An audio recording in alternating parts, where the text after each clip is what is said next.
theme that I've seen this morning is on treasure and buried treasure. Julie spoke about that, and it's interesting because I feel like my story is also about burying things that are not good and being away with it, burying treasure and seeing what God will do with it. So to begin with, I have to say that my family's attitude about giving was in really fear. It was talked about. My mom was a verbal processor, so I always knew what she was thinking. And she wanted to give, but there was always this, oh no, what if, or, oh, I shouldn't have done that. And so I grew up I wasn't a giver at all. It wasn't on my radar. I married, had 2 kids, and then miraculously met Jesus Christ one night in the middle of the night. And I was 20, my husband and I disagreed, 27 or 28 at the time.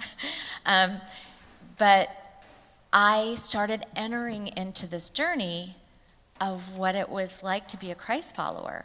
And we immediately started going to a church who started, talking about, passing the plate and giving. And I remember literally writing a check every week for $25, being totally freaked out about it. But that's what I was supposed to do. And as we became active in our church and learned more through Sunday school, Bible study, the Crown Ministries, I don't know how many of you have heard that, but I started learning scripture about who God created us to be and how to live in that. And I wanted to experience it, but at the same time, I was afraid. So I decided, scripture says, test the Lord and see that he is good. And so I decided to go on my journey. I would say probably one of the first things I did was I actually was quitting my job. I had 2 kids at home, and my husband was going off and starting an international company, and he was traveling, and I needed to be home because he wasn't around that much. And so we had a dear babysitter. She had childcare in her home, and I felt God tell me to take my last paycheck and give it to her. She wouldn't have the income for my kids, but I actually did it in a material way. She had she'd washed her kitchen floor every night and had rubbed the design off the linoleum, and with all those sticky little things spilt.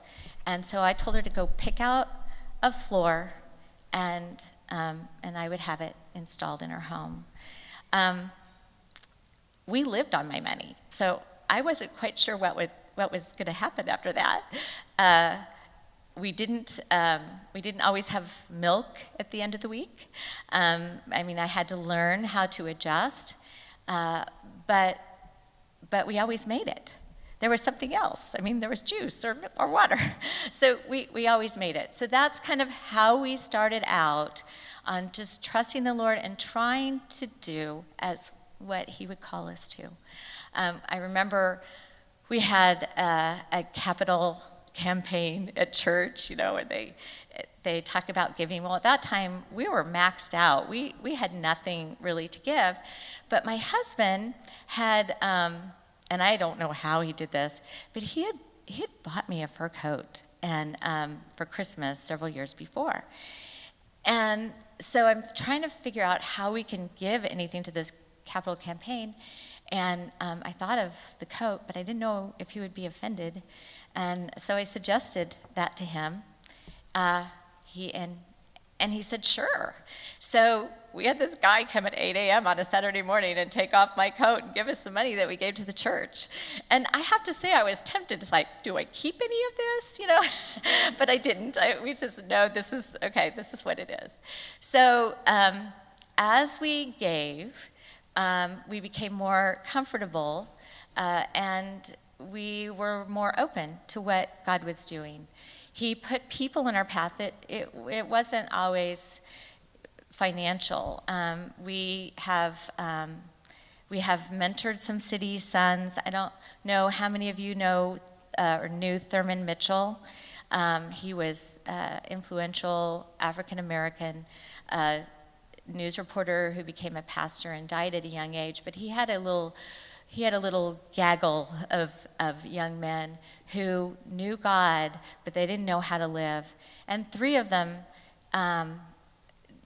clung on to us. And they are part of the buried treasure that one was a drug dealer, had a rap sheet a mile long, and illiterate, and one grew up. He was a crack baby in foster care, but he wanted an education and he was getting it. And the other one was he had carpenter skills. He'd grown up in the urban core and didn't have any way to use those. So then that's Carnell, Henry, and Marcus. So what I want to share with you, though, is that we have, on faith, been wanting to just do everything that we can for what the Lord is doing, because he does it much better than we do. And we have gracefully been able to trust him because he does a better job than us. So we have been able to buy back a family business, give part of it back to the Lord through the National Christian Foundation. We have our employees who know our values, who want to enter in, and we are teaching them how to do it and mentoring them. So of the 3 men that I told you about, one has $1 million, the carpenter has $1 million business. Henry was in the Buck O'Neill seat on the first World Series game for his ministry of High Aspirations, where he mentors and gets people to mentor urban youth and the fatherless, and he has hundreds of people that help him with that. And then Carnell is a pastor. So the things that God is calling you to, I just encourage you to jump in. It is much better to live in joy than to live in fear. And let's see what he is going to bloom out of it. Thank you.